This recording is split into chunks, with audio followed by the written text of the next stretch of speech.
ರಾಜ್ಯದ ಉಪಮುಖ್ಯಮಂತ್ರಿ ಡಿಕೆ ಶಿವಕುಮಾರ್ ವಿರುದ್ಧ ವಿಪಕ್ಷ ನಾಯಕ ಆರ್ ಅಶೋಕ್ ಕಿಡಿಕಾರಿದ್ದಾರೆ. ಸೌಜನ್ಯ ಇಲ್ಲದವರು ಸಿಎಂ ಆಗುವ ಕನಸು ಕಾಣುತ್ತಿರುವುದು ದುರಂತ. ರೈತರ ಬಗ್ಗೆ ಮಾತನಾಡುವಾಗ ಸ್ವಲ್ಪ ಎಚ್ಚರ ಇರಲಿ ಡಿಸಿಎಂ ಸಾಹೇಬ್ರೆ, ಬೆಳಿಗ್ಗೆನೆ ಅನ್ಕಂಡೆ. ಡಿಕೆಶಿ ವಿರುದ್ಧ ವಿಪಕ್ಷ ನಾಯಕ ಕೆಂಡ. ಸೌಜನ್ಯ ಇಲ್ಲದವರು ಸಿಎಂ ಆಗುವ ಕನಸು ಕಾಣುತ್ತಿರುವುದು ದುರಂತ. ರೈತರ ಬಗ್ಗೆ ಮಾತನಾಡುವಾಗ ಸ್ವಲ್ಪ ಎಚ್ಚರ ಇರಲಿ ಡಿಸಿಎಂ. ಈ ಹಿಂದೆ ರೈತರ ಸರಣಿ ಆತ್ಮಹತ್ಯೆ ವಿಷಯ ಬಂದಾಗ ಎಲ್ಲಿದೆ ಆತ್ಮಹತ್ಯೆ? ಸ್ವಂತಕ್ಕೆ ಆತ್ಮಹತ್ಯೆ ಮಾಡಿಕೊಂಡವರನ್ನೆಲ್ಲ ರೈತರು ಅನ್ನೋಕ್ಕಾಗುತ್ತಾ? ಅದೆಲ್ಲ ಸುಳ್ಳು ಎಂದು ರೈತರ ಬಗ್ಗೆ ತುಚ್ಛವಾಗಿ ಮಾತನಾಡಿದ್ದೀರಿ. ಇಡೀ ದೇಶಕ್ಕೆ ಅನ್ನ ನೀಡುವ ರೈತರ ಜೀವನವಿಡೀ ತಾನು ಬದುಕುವುದು ದುಡಿಯುವುದೇ ಆಯಿತು.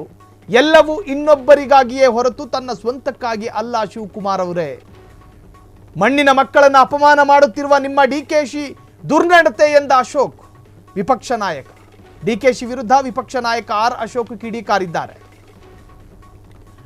ಸೌಜನ್ಯ ಇಲ್ಲದವರು ಸಿಎಂ ಆಗುವ ಕನಸನ್ನು ಕಾಣ್ತಾ ಇದ್ದಾರೆ. ರೈತರ ಜೊತೆ ಹೆಂಗೆ ಮಾತನಾಡಬೇಕು, ರೈತರ ವಿಚಾರವಾಗಿ ಯಾವ ತರಹದ ಸೂಕ್ಷ್ಮತೆಗಳನ್ನು ಪಾಲಿಸಬೇಕು, ಇವು ಯಾವುದರ ಸಂವೇದನೆಯೇ ಇಲ್ಲದ ಒಬ್ಬ ಉಪಮುಖ್ಯಮಂತ್ರಿ. ಈ ಹಿಂದೆ ರೈತರ ಸರಣಿ ಆತ್ಮಹತ್ಯೆಗಳ ವಿಚಾರ ಬಂದಾಗ ಅದನ್ನು ಕ್ಷುಲ್ಲಕವಾಗಿ ಮಾತನಾಡ್ತಾ ಇದ್ರು. ಸ್ವಂತಕ್ಕೆ ಆತ್ಮಹತ್ಯೆ ಮಾಡಿಕೊಂಡವರನ್ನೆಲ್ಲ ರೈತರು ಅನ್ನೋಕೆ ಆಗುತ್ತಾ? ರೈತರ ಬಗ್ಗೆ ಮಾತನಾಡಬೇಕಾದ್ರೆ ಸ್ವಲ್ಪ ನಾಲಿಗೆ ಮೇಲೆ ಹಿಡಿತಾ ಇರಲಿ ಯಾರ ಬಗ್ಗೆ ಮಾತನಾಡ್ತಾ ಇದ್ದೀವಿ ಅನ್ನೋದು. ದೇಶದ ಬೆನ್ನೆಲುಬು.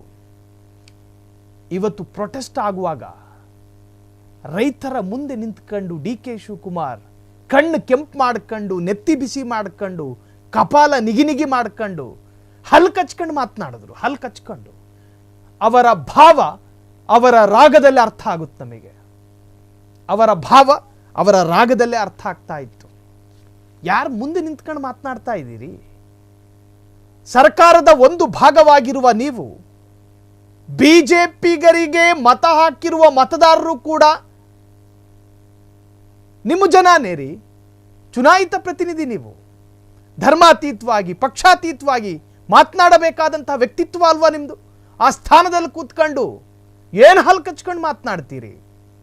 ನಿಮ್ಮ ಕೋಪ, ನಿಮ್ಮ ಆವೇಗ, ನಿಮ್ಮ ಆಕ್ರೋಶ ನಾಲ್ಕು ಗೋಡೆ ಮನೆಯಲ್ಲಿರಲಿ, ನಿಮ್ಮ ಸ್ವಂತ ಕುಟುಂಬದವರ ಮುಂದೆ ಮಾತ್ರ ಇರಲಿ, ಜನರ ಮುಂದೆ ಅಲ್ಲ. ಜನರ ಮುಂದೆ ಸಾಮಾಜಿಕ ಬದ್ಧತೆಯನ್ನು ತೋರಿಸಿ, ಜನರ ಮುಂದೆ ಅತ್ಯಂತ ಸಂಯಮದ ರಾಜಕಾರಣಿಯಂತೆ ವರ್ತಿಸಿ, ಜನರ ಮುಂದೆ ರೊಚ್ಚಿಗೇಳೋದಲ್ಲ, ಜನರ ಮುಂದೆ ಕತ್ತಿ ಮಸಿಯೋದಲ್ಲ, ಹಲ್ ಕಚ್ಚೋದಲ್ಲ. ಜನರ ಜೊತೆ ಮಾತನಾಡ್ತಿರ್ಬೇಕಾದ್ರೆ ಅತ್ಯಂತ ಜವಾಬ್ದಾರಿಯುತವಾಗಿ, ಆರೋಗ್ಯಕರವಾಗಿ ಮಾತನಾಡಬೇಕಾದ ಸಂಯಮವನ್ನು ಕಾಪಾಡ್ಕೋಬೇಕು ರಾಜಕಾರಣಿಗಳು. ಸೊ ಈಗ ವಿಪಕ್ಷ ನಾಯಕ ಕೂಡ ಡಿಕೆ ಶಿವಕುಮಾರ್ ವಿರುದ್ಧ ಆಕ್ರೋಶ ವ್ಯಕ್ತಪಡಿಸಿದ್ದಾರೆ. ಕ್ಷಣ ಕ್ಷಣದ ಸುದ್ದಿಗಳಿಗಾಗಿ ಫ್ರೀಡಂ ಟಿವಿ ಸಬ್ಸ್ಕ್ರೈಬ್ ಮಾಡಿ, ಲೈಕ್ ಮಾಡಿ ಹಾಗೂ ಫಾಲೋ ಮಾಡಿ. ಹೊಸ ಸುದ್ದಿಗಳ ನೋಟಿಫಿಕೇಶನ್ಗಾಗಿ ಬೆಲ್ ಐಕಾನ್ ಮೇಲೆ ಕ್ಲಿಕ್ ಮಾಡಿ.